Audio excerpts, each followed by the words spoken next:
I'm 29 years old, living alone in a small apartment on the outskirts of Phoenix, Arizona. I work as an IT support technician for a community college, which means most of my job revolves around explaining to professors why their emails aren't loading, or reminding students that turning something off and on really does fix more than they think. I'm not dramatic, not paranoid, and not the type to read too much into things. If anything, I'm boringly rational. This happened in late October of 2025, during a week when news channels wouldn't stop talking about a moderate but notable solar storm. I remember rolling my eyes every time a headline popped up about X-class flares and geomagnetic disturbances. I figured it would be like every other overblown space weather event, the kind that turns into a flashy infographic, but doesn't change anything in a normal person's life. That Thursday started like any other. I overslept, spilled coffee on my hoodie, and got stuck behind a school bus that seemed determined to stop at every single driveway. It was typical, uneventful, and honestly, I was grateful for that kind of monotony. Routine, I've learned, has a way of comforting you, right up until the moment it doesn't. By lunchtime, my co-workers were joking about how the solar storm might fry the college Wi-Fi and give everyone an excuse to go home early. I laughed along with them. I had no idea that by the end of the night, I'd be wishing the outage had been the worst thing that happened, because what I experienced that evening, I haven't been able to explain it or shake it, was something much more human than a solar storm. My shift ended at 6 p.m., and I stayed an extra 20 minutes helping a professor recover a folder she swore had vanished.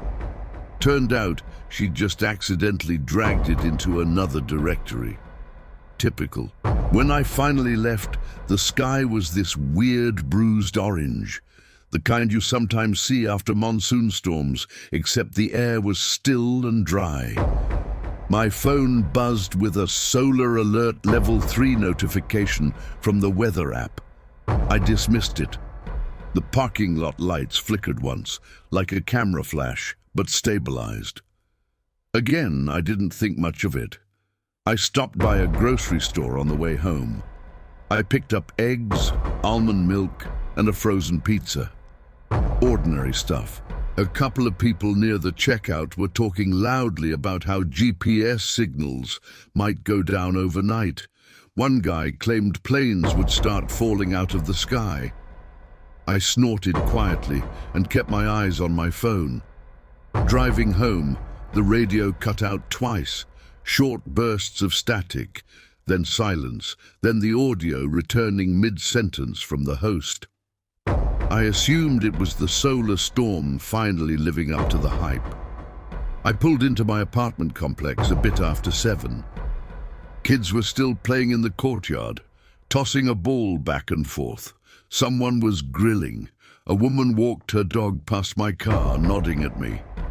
Everything was normal. I carried my groceries up the stairs, unlocked my door, and headed straight to the kitchen. The pizza went into the oven.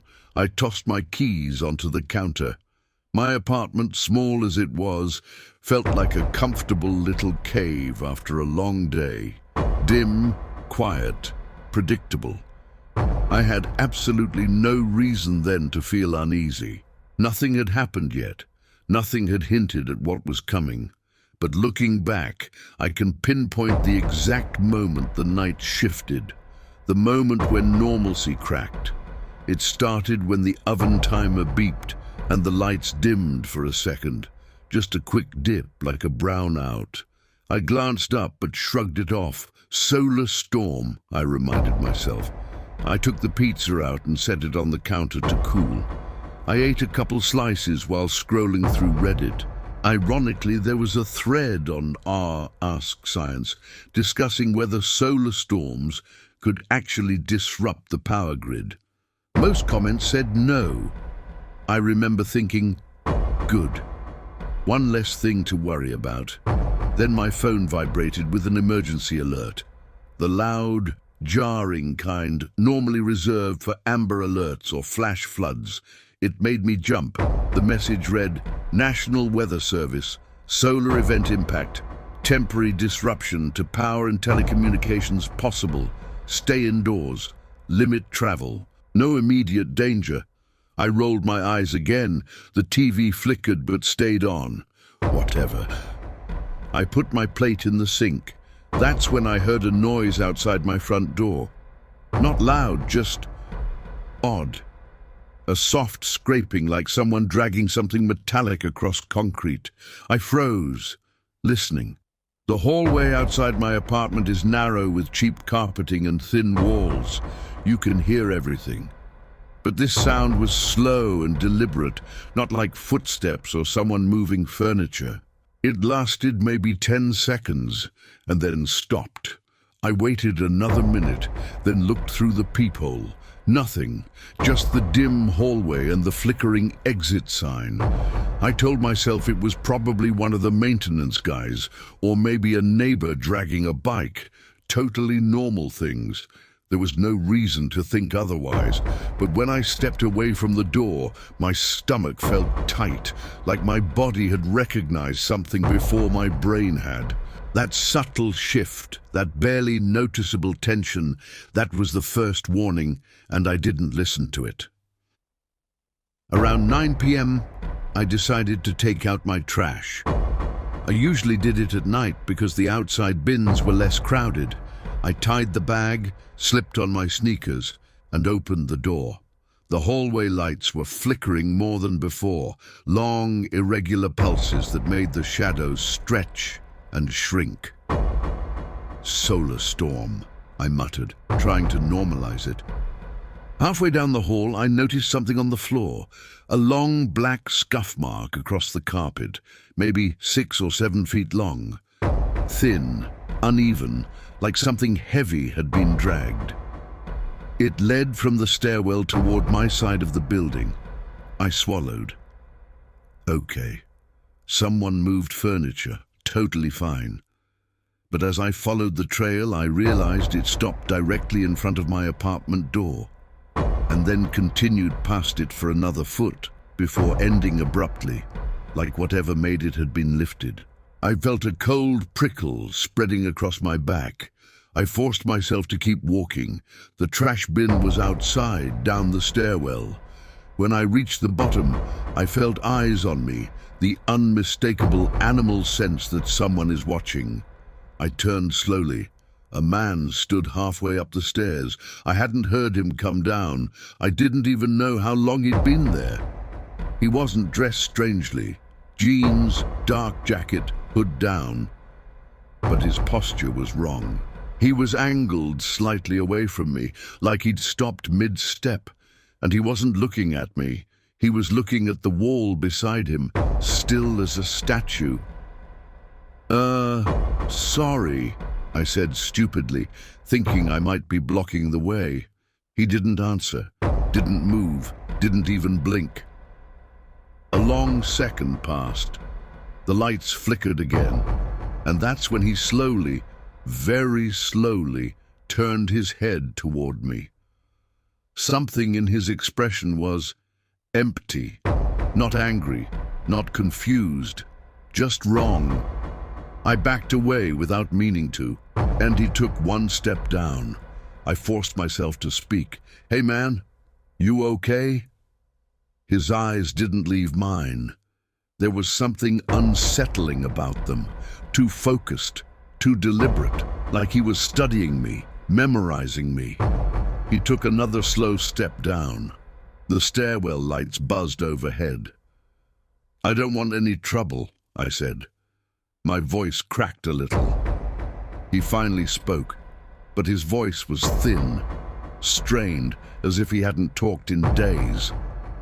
"Power's gonna go out," he said. "Yeah, maybe," I replied. "Solar storm and all that." He blinked once, slowly.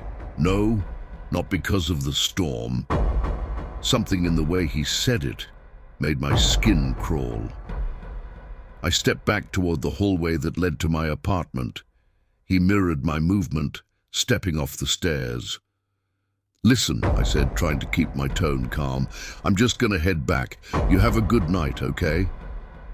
He tilted his head slightly, like a dog hearing an unfamiliar sound. "They always think it's the storm." My heart started pounding. "Who's they?" He didn't answer. Instead, he took another step toward me. Quicker this time. Too quick. I turned and walked fast, almost jogging back up the hall. I didn't want to run, didn't want to trigger some chase instinct, but adrenaline surged through my chest. Behind me, I heard his footsteps, soft at first, then faster. "Hey!" he called out sharply. I didn't look back. I sprinted the last few yards, fumbled with my keys, practically shoved my door open and slammed it shut. I locked the deadbolt, engaged the chain. My entire body was shaking. I pressed my ear to the door. At first, nothing. Then, a single, deliberate tap against the wood. Not knocking, not banging, just tapping, like he wanted me to know he was still there. I stood there for what felt like an hour, barely breathing. Eventually, the tapping stopped. I waited another 10 minutes before checking the peephole. The hallway was empty. I called 911.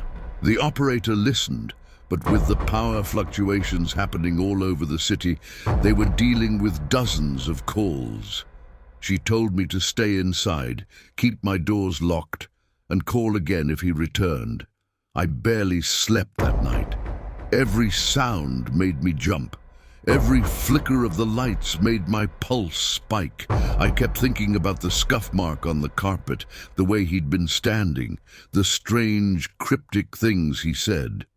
The next morning, maintenance was cleaning the hallway. Someone had reported extensive carpet damage. The scuff mark was gone. The man was never found. No one else saw him. And the security cameras. According to the apartment manager, they glitched because of the solar storm. Convenient. It's been months. I moved to a different building across town, but I still think about that night constantly. Sometimes when a storm warning pops up on my phone, solar, weather, whatever, I get this tight feeling in my chest. Because I keep remembering what he said. It's not because of the storm. Last week, during another solar flare alert, I found something outside my door. A single black scuff on the concrete, 6 feet long, ending right at my welcome mat.